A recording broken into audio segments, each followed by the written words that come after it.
Para los que tienen la sana y buena costumbre de tomar notas, el título de la enseñanza de hoy es Concéntrate en lo celestial, no en lo terrenal. Concéntrate en lo celestial, no en lo terrenal. Permítanme llegar a sus corazones diciéndole lo siguiente: cada día que pasa se hace más difícil prestarle la debida atención a la palabra de Dios. Hay muchas cosas que nos distraen diariamente, muchas cosas que ocupan el lugar que le corresponde a la palabra de Dios. Nuestras vidas están más llenas de lo terrenal que de lo celestial. Cada día hay más gente religiosa que sigue una religión o una práctica religiosa, pero pocos seguidores del Señor Jesucristo. Pocos seguidores del Señor Jesús a la luz de la palabra de Dios, bajo la dirección del Espíritu Santo. Como pastor de esta iglesia, el anhelo más grande que tengo es que tú seas uno de esos seguidores de Cristo, y no un religioso, no una religiosa. Por eso el tema de hoy es concéntrate en lo celestial, no en lo terrenal.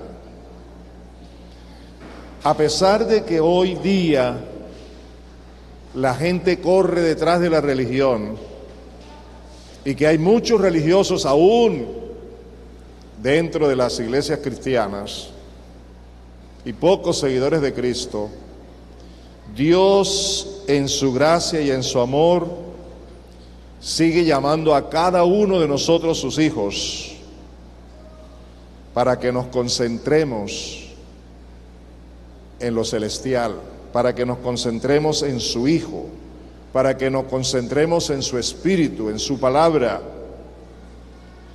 para que cada día dejemos lo terrenal y cada día crezcamos en lo espiritual, lo que nos lleva a la verdad, a la vida eterna, a la esperanza gloriosa en Cristo Jesús, llenos de esa gloria que Él nos ha prometido. Vamos a leer 4 versículos en 2 versiones distintas y después voy a darles unas anotaciones del momento y al final volveremos a este pasaje. ¿Está claro?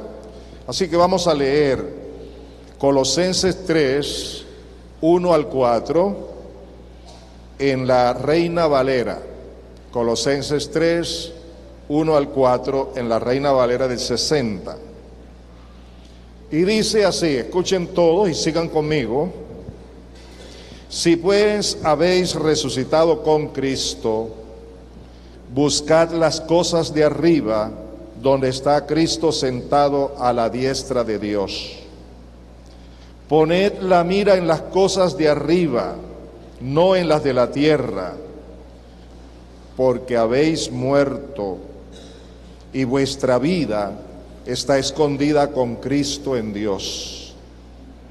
Cuando Cristo, vuestra vida, se manifieste, entonces vosotros también seréis manifestados con Él en gloria.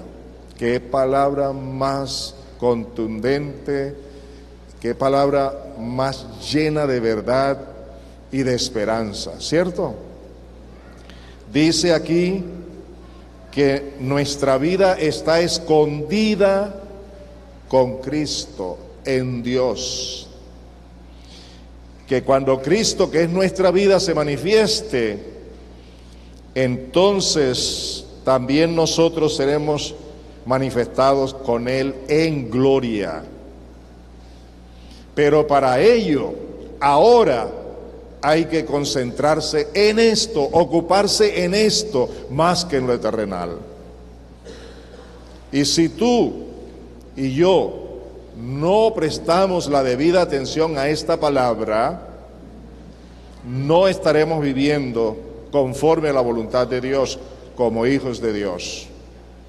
El peligro entonces es que sigamos viviendo de acuerdo con la religión, con nuestra propia voluntad, como nos parece a nosotros. Y el llamado de Dios, en cambio, es que en lugar de eso, todos los días vivamos concentrados en lo celestial, en el Señor Jesucristo, porque Él es nuestra única esperanza de gloria. Y queremos que cuando Él se manifieste, nosotros seamos manifestados con Él en gloria. ¿No les parece? Muy bien. Este mismo texto lo vamos a leer en Palabra de Dios para Todos.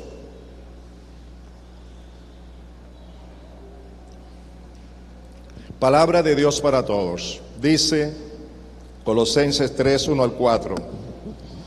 Puesto que ustedes fueron resucitados con Cristo de la muerte, busquen las cosas del cielo, donde Cristo está sentado a la derecha de Dios. Concéntrense en las cosas celestiales y no en las terrenales, pues ustedes han muerto a su vieja manera de vivir y ahora la nueva vida que disfrutan con Cristo está guardada en Dios. Por eso, cuando vuelva Cristo, que es su vida, ustedes compartirán su gloria. Maravilloso, ¿verdad que sí? Así que si tú quieres vivir debidamente en función de esa gloria, creciendo en ello cada día, de gloria en gloria, siendo transformados de gloria en gloria, tienes que decidir, además de haber recibido a Cristo como Señor y Salvador, necesitas vivir con tu mirada puesta diariamente en Él, concentrado en Él, en su palabra, en su voluntad, siguiéndole, porque eres un discípulo que sigue al Señor Jesús. Y le sigues porque tienes la más grande de todas las promesas, que cuando Él venga serás manifestado en gloria juntamente con Él. ¿No te parece maravilloso? Ahora, ¿eso es grande o no es grande? Dígame, ¿lo quieren? Entonces, ¿qué debemos hacer? Concentrarnos en Él, como dice su palabra. Y debemos prestarle mucha atención a eso. Todos los que estamos aquí, los que nos escuchan, queremos ser manifestados con Cristo en su gloria. Todos lo queremos. Todos queremos participar de su gloria. Pero lamentablemente no todos queremos poner la mirada ni concentrarnos en esa gloria, en lo celestial, donde Cristo está sentado, donde Cristo espera que tengamos la comunión con Él, por la fe, porque el justo por la fe vivirá. Árbol de vida, escúchame con atención. Nosotros somos una iglesia local en Cartagena y Colombia. Somos una parte de la única y grande iglesia universal de Cristo que Él ha dejado aquí en la tierra, parte de la cual está en la tierra y parte de la misma ya está en el cielo, en la presencia de Dios. Yo, como pastor y maestro, siervo del Señor Jesucristo, tengo la más grande responsabilidad de alimentar a cada uno de ustedes con la palabra de Dios y con la verdad de Dios. Cada uno de ustedes será responsable delante de Dios de la palabra que reciben. ¿Estamos de acuerdo? Hoy me voy a referir un poco al señor obispo del Vaticano, el Papa, y su visita aquí en Colombia. Mañana, si Dios quiere, él estará aquí. Voy a hacer algunas referencias de su mensaje con respeto y con prudencia. Quiero que veamos algunas de sus enseñanzas, pero por último explicaré uno de los peligros más grandes y graves de las prácticas religiosas de él y de toda su comunidad. Es mi deber hacerlo, porque yo sé que aquí en Árbol de Vida hay mucha gente aún que ignora la verdad de la palabra de Dios, porque no son aún estudiosos de la palabra de Dios. Muchos de ustedes todavía no disciernen la una y otra cosa a la luz de la palabra de Dios. Y es necesario que cada día estemos bien cimentados, porque la Biblia dice que en los postreros días se levantarán maestros en cantidad, enseñando lo que ellos quieran enseñar y lo que la gente quiera escuchar. Y el creyente, para no ser arrastrado con ninguna de estas doctrinas y mentiras, debe saber lo que es el verdadero evangelio, lo que es su verdadera fe en Cristo. ¿Me estoy haciendo entender? Vea que yo no les he dicho que nosotros somos la única iglesia. No, somos una iglesia local de los millones y millones de iglesias locales que existen en la tierra, que formamos parte de la única iglesia universal aquí en la tierra, fundada por el Señor Jesucristo. Por eso es mi deber cumplir con estas verdades. La Iglesia Católica es una institución político-religiosa, con sede en el Vaticano,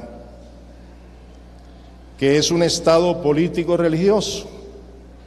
El Papa, en consecuencia, es el jefe político del Estado Vaticano y a la vez es el jefe máximo de la religión católica.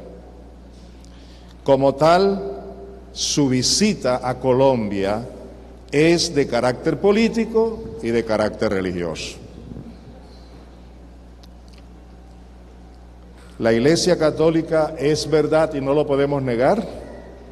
Cuenta con la mayoría de seres humanos en su seno, en Colombia, América Latina y en otros países.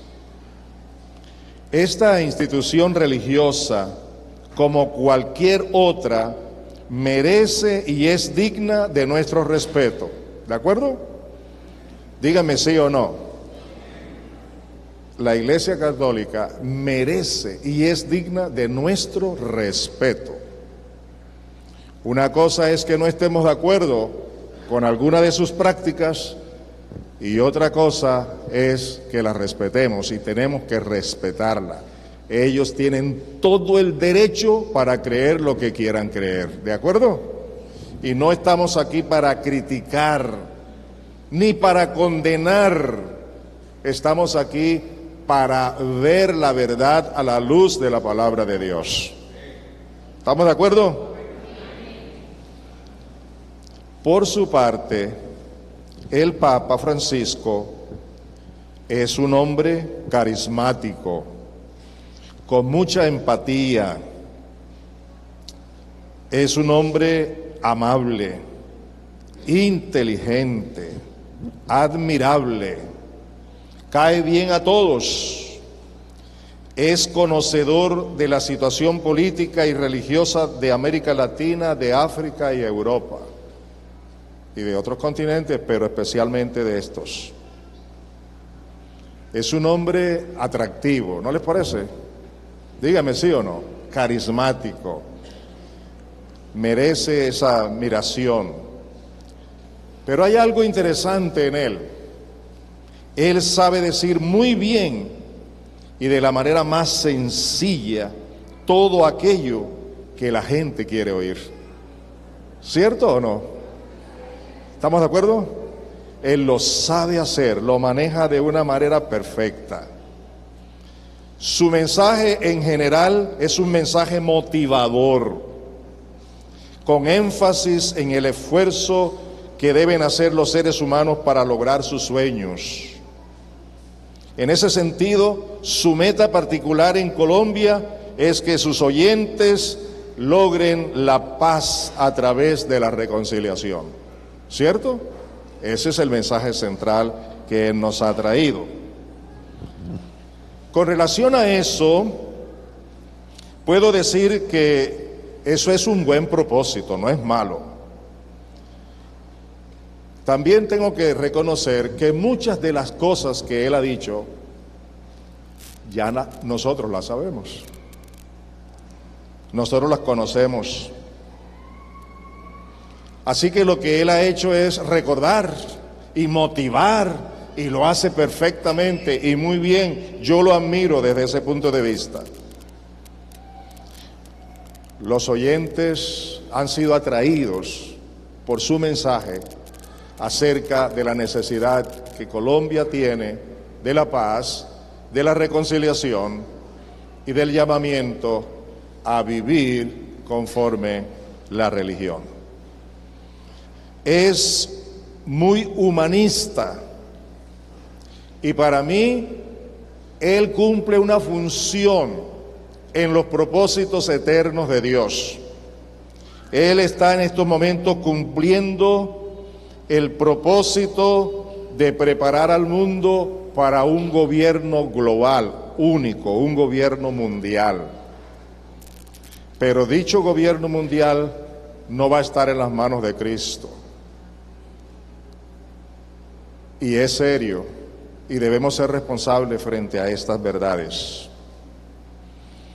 Tengo aquí algunos apartes que andan ya por las redes sociales, que yo mismo he escuchado y los he escrito y los quiero compartir con ustedes.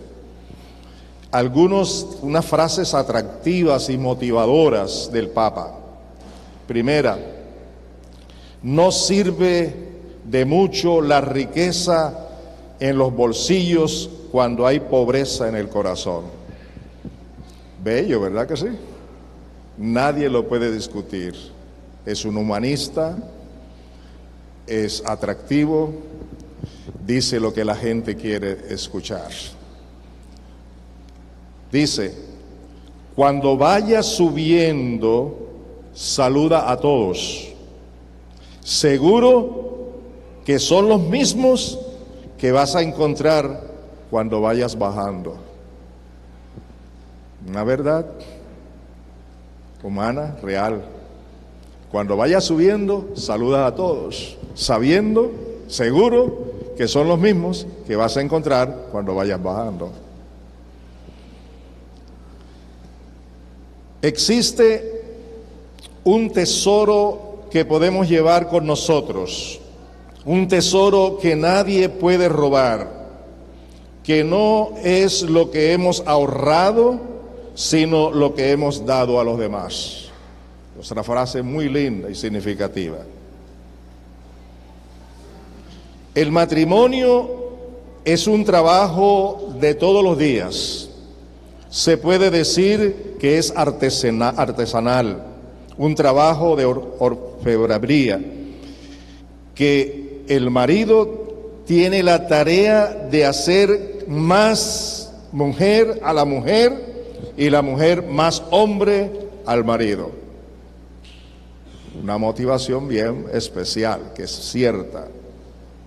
Y oigan esta otra frase: tener un lugar a donde ir se llama hogar. Tener personas a quienes amar se llama familia, y tener ambas se llama bendición. Jamás provoques lágrimas en un rostro que te ha regalado sus mejores sonrisas. No llores por lo que perdiste, lucha por lo que te queda. No llores por lo que ha muerto, lucha por lo que ha nacido en ti. No llores por quien se ha marchado, lucha por quien está contigo. No llores por quien te odia, lucha por quien te quiere. No llores por tu pasado, lucha por tu presente. No llores por tu sufrimiento, lucha por tu felicidad. Con las cosas que a uno le suceden, vamos aprendiendo que nada es imposible de solucionar. Por eso, sigue adelante. Y una última frase de las que he querido compartir con ustedes, y no son las únicas, dice: pedir perdón no siempre significa que estemos equivocados y que el otro está en lo cierto. Simplemente significa que valoramos mucho más una relación que a nuestro ego. Me parece bonita, excelente, muy diciente, se la voy a repetir. Pedir perdón no siempre significa que estamos equivocados y que el otro está en lo cierto. Simplemente significa que valoramos mucho más la relación que nuestro ego. Ahora que les he dicho mi opinión a la luz de todo lo que he escuchado, me gustaría que observen la otra cara de la moneda, que reflexionemos en lo siguiente. Para nosotros los cristianos es y debe ser triste y muy difícil de aceptar sus prácticas religiosas. Esa práctica de rendirle culto a las imágenes, de pretender consagrar a un país a los santos representados en imágenes.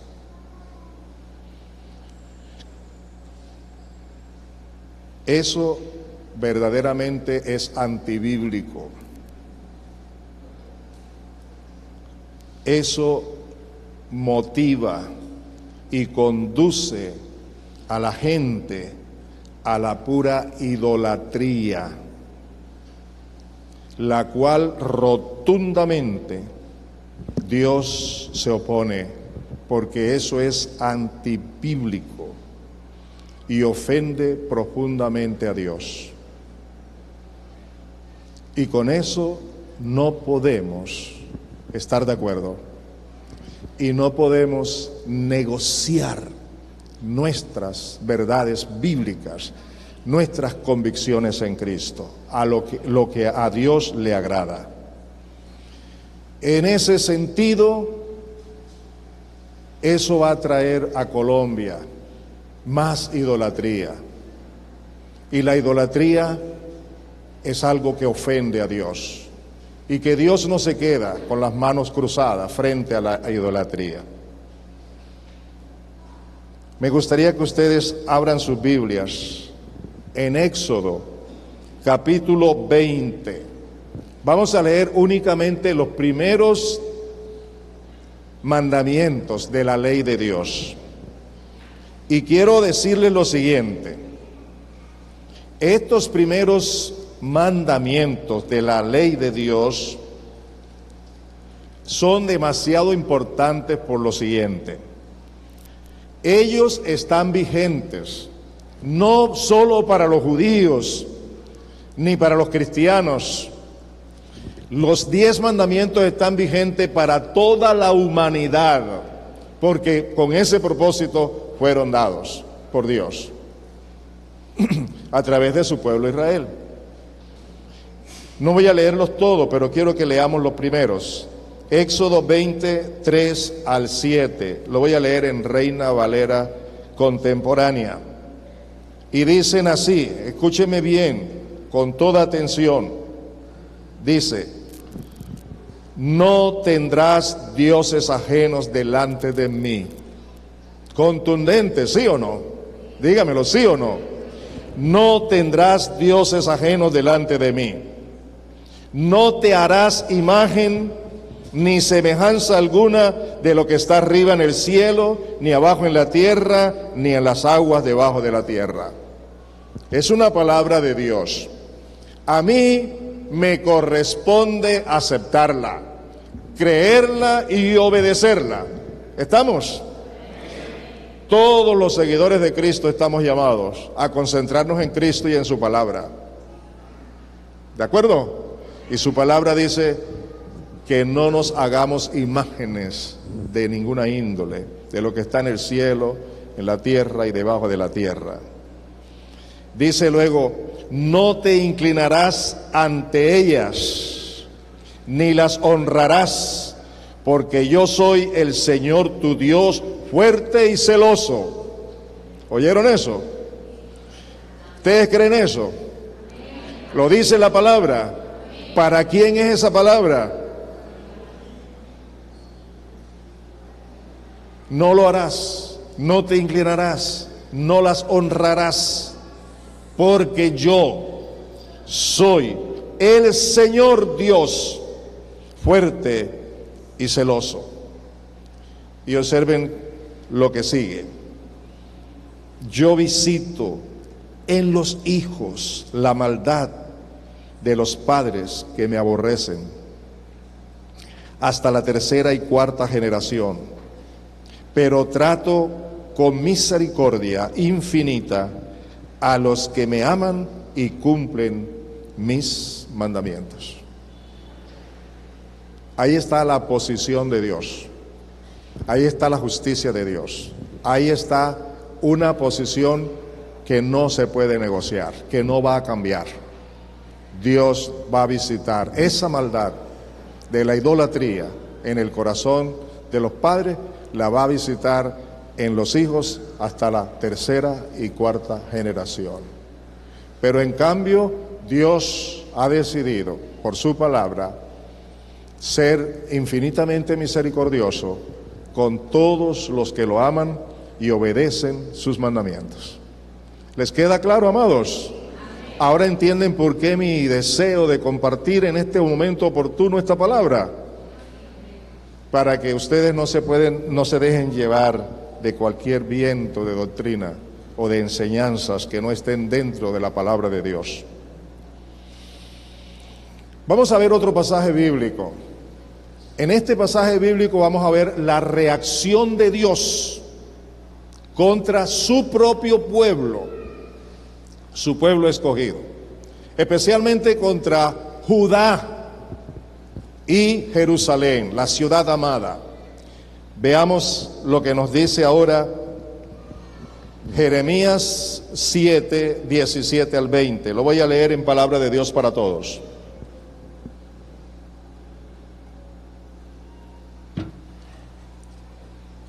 Jeremías 7, 17 al 20, en palabra de Dios para todos. Observen cómo dice esta palabra. ¿Es que no ves lo que ellos hacen en las ciudades de Judá y en las calles de Jerusalén? Le llama la atención al profeta y le dice: ¿no te das cuenta lo que está sucediendo en las ciudades de Judá, en Jerusalén, en las calles de Jerusalén? Lo que yo veo, ¿tú no lo ves? ¿Y qué es lo que Dios ve? Dice: los hijos recogen la leña, los padres encienden el fuego y las mujeres preparan la masa para hacer tortas y ofrecérsela a la reina del cielo.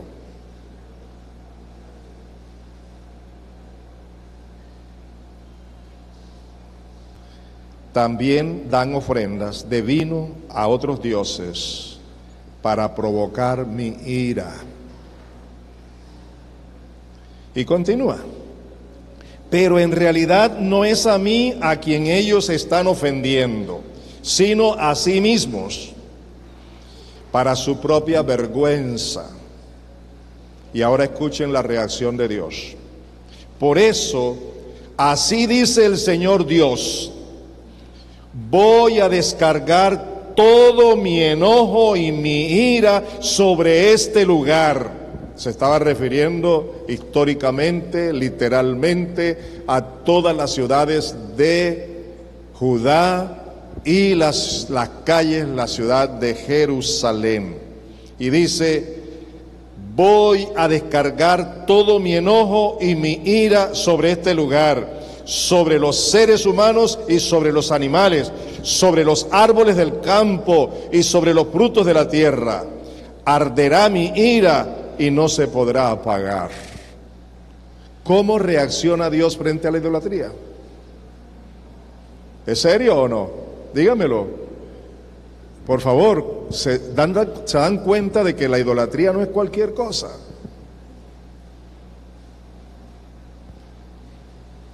Porque la idolatría es colocar en el corazón del hombre cosas, objetos que no le corresponden. Quien debe estar en el corazón del hombre es Dios. Y no nada de la idolatría.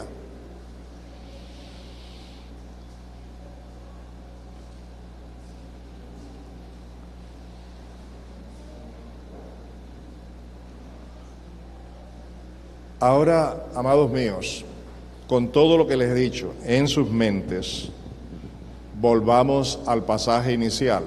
Yo les dije que volveríamos allí, ¿se acuerdan? Y ahora vamos a ver los versículos 1 al 17.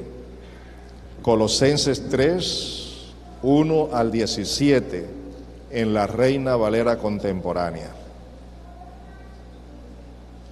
Quiero que lo leamos y que todos participemos con el propósito de aprender todo lo que significa mantenerse concentrado en lo celestial y no en lo terrenal, y por qué tenemos que hacerlo. Repito, al leer este pasaje que vamos a leer ahora, deseo que tú estés pendiente de descubrir en qué consiste el estar concentrados en lo celestial y no en lo terrenal, pero también puedas apreciar por qué debemos hacerlo. Esas tres cosas quiero que tú tengas en mente cuando estemos leyendo. Colosenses 3, 1 al 17, y con este pasaje vamos a finalizar hoy. Dice, comienzo: puesto que ustedes ya han resucitado con Cristo, busquen las cosas de arriba, donde está Cristo sentado a la derecha de Dios. Pongan la mira en las cosas del cielo, no en las de la tierra, porque ustedes ya han muerto y su vida está escondida con Cristo en Dios. ¿Se da cuenta por qué debemos hacerlo? Porque ya hemos muerto a todo eso. Esas prácticas ya no deben ser parte de nuestra vida.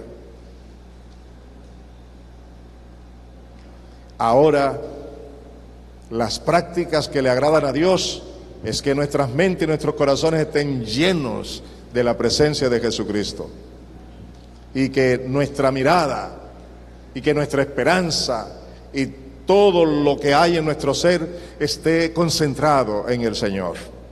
Y el texto continúa diciendo: cuando Cristo, que es la vida de ustedes, se manifieste, entonces también ustedes serán manifestados con Él en gloria.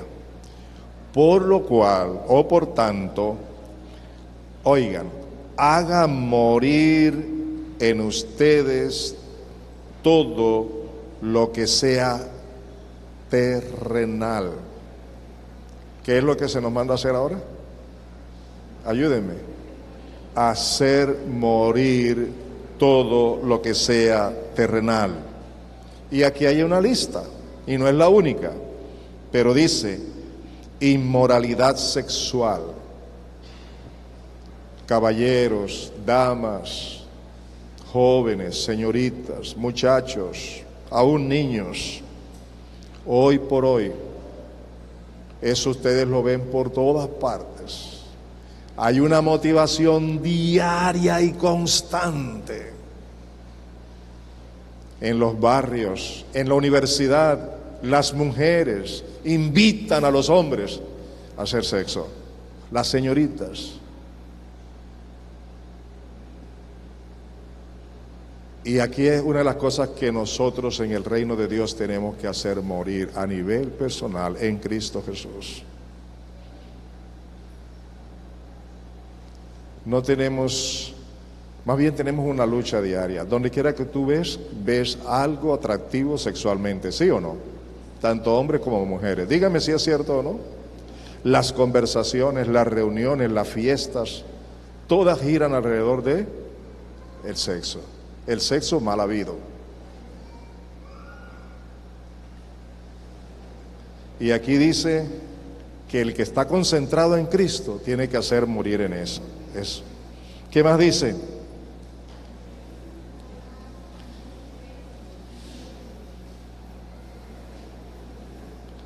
Impureza, pasiones desordenadas, malos deseos y avaricia. Miren lo último que dice. ¿Todo eso es qué?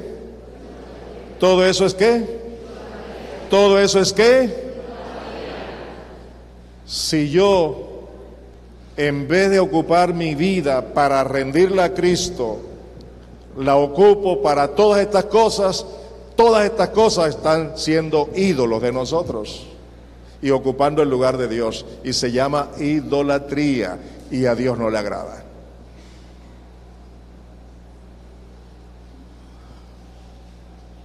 Por esas cosas, dice, por cosas como estas les sobreviene la ira de Dios. ¿A quiénes? ¿A quiénes? Dígamelo en voz alta. A los que no están dispuestos a obedecer la palabra. ¿Qué les sobreviene? ¿Qué les sobreviene? La ira de Dios, no la bendición de Dios. También ustedes practicaron estas cosas en otro tiempo, cuando vivían en ellas. Eso es verdad. Pero ahora las cosas son diferentes. Dice, pero ahora deben abandonar también la ira, el enojo, la malicia, la blasfemia y las conversaciones obscenas.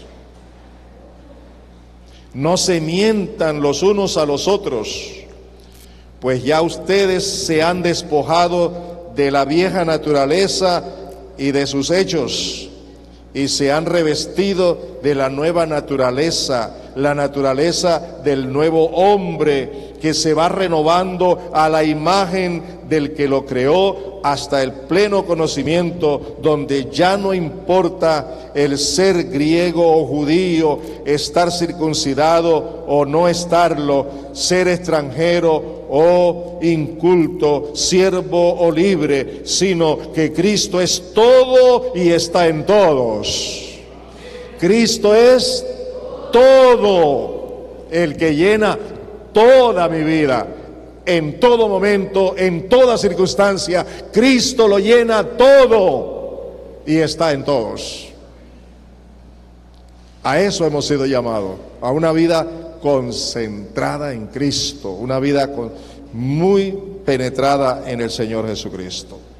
Por lo tanto, como escogidos de Dios, santos y amados, revístanse de entrañable misericordia, de benignidad, de humildad, de mansedumbre y de paciencia. Sean mutuamente tolerantes. Si alguno tiene queja contra otro, perdónense de la misma manera que Cristo los perdonó. ¿Cómo los ha perdonado Cristo? Valoren ustedes lo que Cristo ha hecho para perdonar sus pecados.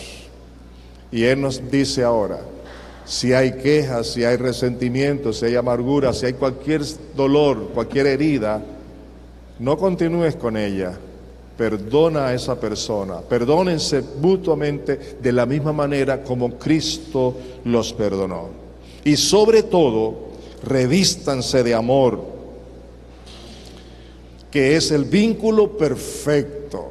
Y yo quiero dedicarme aquí unos segundos. Revístanse de amor. El amor no se produce en el ser humano. Por eso el amor hay que revestirse de él. Porque el amor es de Dios.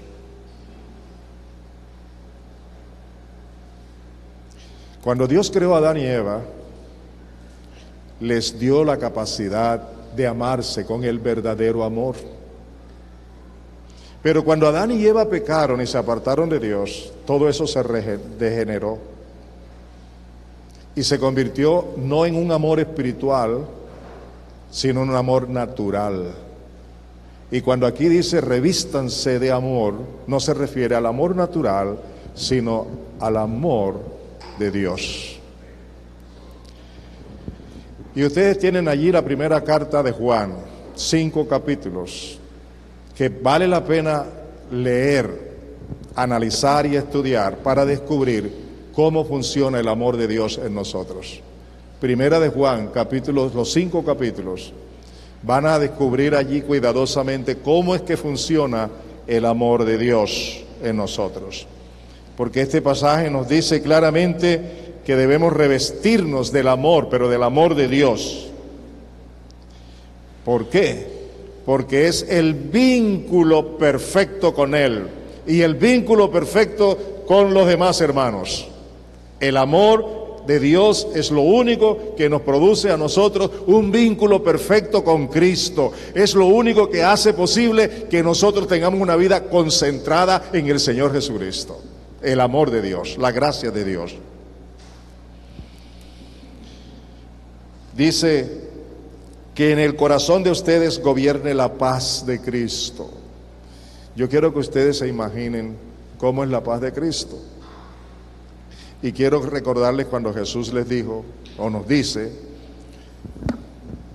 no se turbe vuestro corazón. Cuando dijo también, mi paz os dejo, no como el mundo la da. Mi paz os dejo. Y aquí dice que en el corazón de ustedes gobierne, dirija, guíe sus decisiones, sus relaciones, la paz de Cristo, a la cual fueron llamados en un solo cuerpo. Hemos sido llamados a la paz de Cristo. Y sean agradecidos.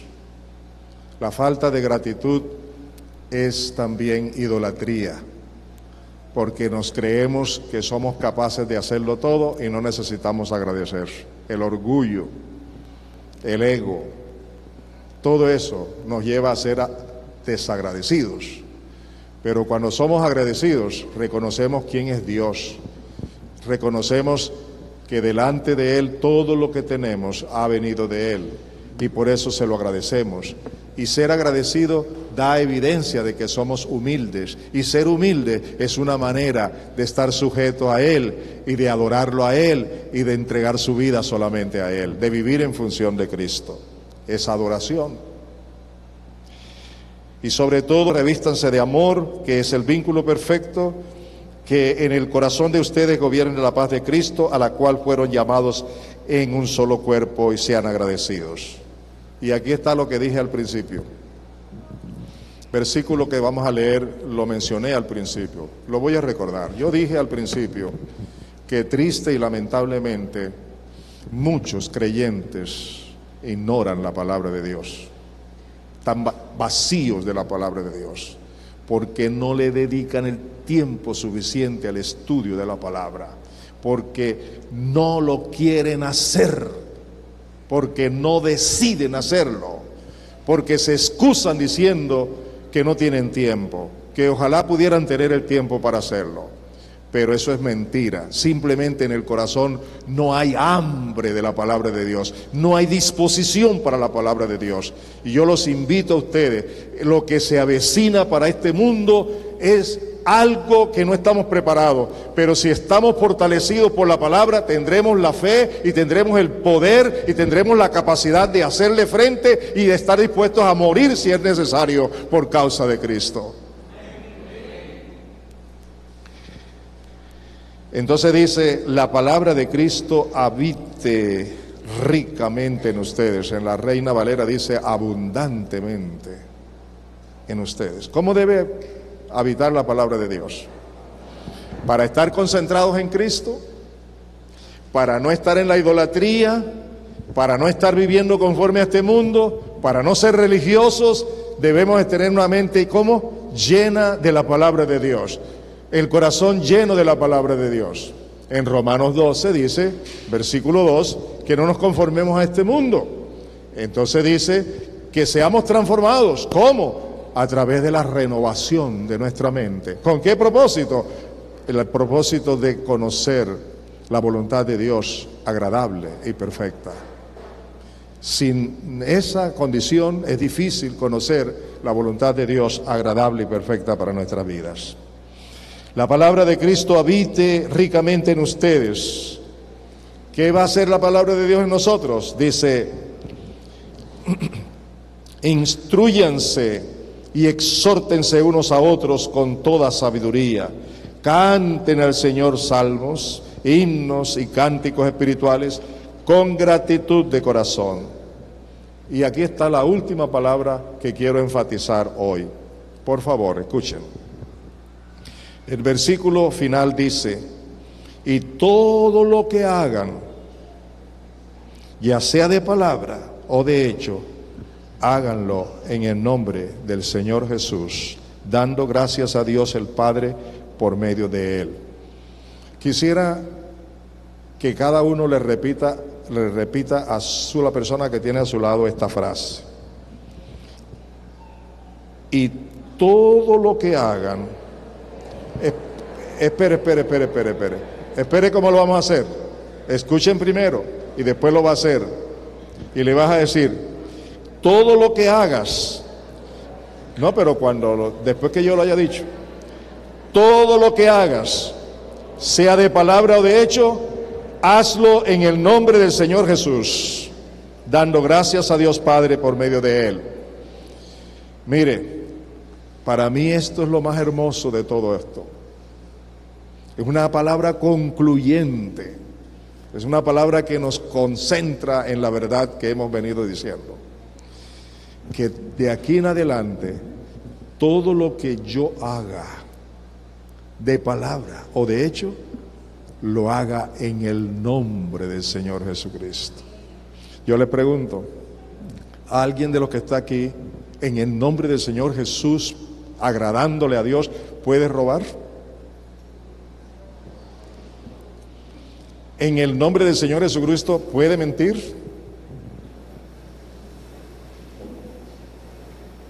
¿En el nombre del Señor Jesucristo puede levantar calumnias? ¿En el nombre del Señor Jesucristo puede guardar resentimientos? ¿En el nombre del Señor Jesucristo puede ser chismoso? ¿En el nombre del Señor Jesucristo puede ser un carnal? ¿En el nombre del Señor Jesucristo puede tener odio en su corazón? ¿En el nombre del Señor Jesucristo puede ser un mentiroso? ¿En el nombre del Señor Jesucristo puede llevar una vida a medias? ¿En el nombre del Señor Jesucristo puede estar comprometido con el mundo? Yo les pregunto. La palabra nos está invitando en una forma concluyente para tener nuestra mente concentrada, nuestro corazón, nuestra mirada concentrada en el Señor Jesucristo. Tenemos que aprender a hacer de palabra o de hecho todo en el nombre del Señor Jesús, para gloria de Dios Padre, con acción de gracias en el corazón. En el nombre del Señor Jesucristo no vamos a estar lamentando ni criticando, ni quejándonos. En el nombre del Señor Jesucristo damos gloria, honra, alabanza, adoración a Él. ¿Les ha hablado Dios? Por último les digo, todos nosotros en Cristo, por la sangre de Jesucristo, hemos sido llamados a la comunión con Cristo. Hemos sido llamados a la santidad. Hemos sido llamados a la verdad, a la justicia. A propósito de la justicia, hoy se predica mucho, pero mucho, mucho, del amor de Dios, de la gracia de Dios, de las bendiciones de Dios. Pero no se habla de la justicia de Dios. Y el corazón del Evangelio es la justicia de Dios. En Romanos 1:17 dice que a través del Evangelio se revela la justicia de Dios, por fe y para fe, como está escrito, mas el justo por la fe vivirá. ¿Estamos? Amados míos, ustedes son del reino de Dios. Y Jesús dijo, el Señor Jesucristo, nuestro Señor dijo, no son de este mundo, como tampoco yo soy de este mundo, pero están en este mundo. Y Pablo dice, para ser luminares. Y yo no puedo proyectar la luz si no tengo la luz en mi corazón. Yo no puedo proyectar el amor si no tengo la experiencia personal del amor de Cristo en mi corazón. Por eso mi vida debe estar concentrada en Cristo Jesús. Colóquense de pies, por favor.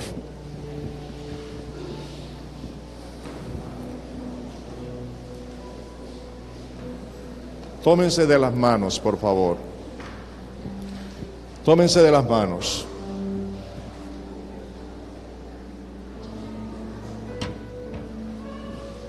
¿Sabe lo que vamos a hacer? Vamos a orar uno por otro. Las personas que se están tomando de las manos, oren unos por otros. Miren las caras siquiera de las personas, miren las caras para que oren por ellos. ¿Qué van a orar? Vamos a pedir. Oigan lo que vamos a pedir para que no pida otra cosa. Va a ser una oración sencilla, pero muy práctica. Dios nuestro Padre es el que produce en nosotros tanto el querer como el hacer por su buena voluntad. Hoy Él nos ha dicho lo que tenemos que hacer y nosotros queremos hacerlo. Él produce tanto el querer como el hacerlo. Por eso pedimos que Él nos ayude a hacerlo. ¿De acuerdo? A orar todos, por favor. Oren uno por otro, de esta manera.